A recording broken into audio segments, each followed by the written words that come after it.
मार्च महिन्यात उन्हाची तीव्रता जाणवायला लागते।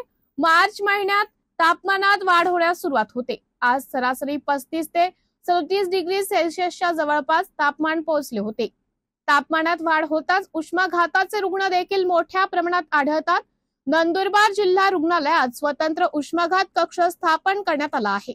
या कक्षात 6 बेड आरक्षित करण्यात आले असून संपूर्ण कक्ष वातानुकूलित ठेवण्यात आला आहे। वेगळी यंत्रणा या कक्षासाठी उपलब्ध करून देण्यात आली असून एक स्वतंत्र वैद्यकीय अधिकारी व कर्मचारी या कक्षात उपलब्ध राहणार आहेत। पेशंटचे तापमान व परिस्थिती बघून त्याप्रमाणे त्याच्यावर उपचार करण्याची सर्व सोय उपलब्ध करण्यात आली आहे। नंदुरबार जिल्हा रुग्णालयासह जिल्ह्यातील ग्रामीण रुग्णालयात देखील उष्माघात कक्ष स्थापन करण्यात आले आहे।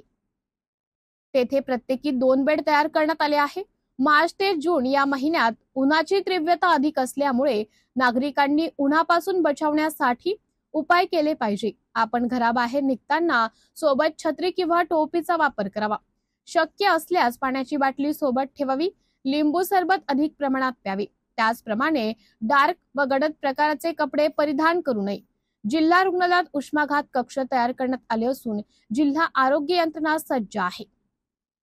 MDTV न्यूज साठी मनोज बिरारी, नंदुरबार।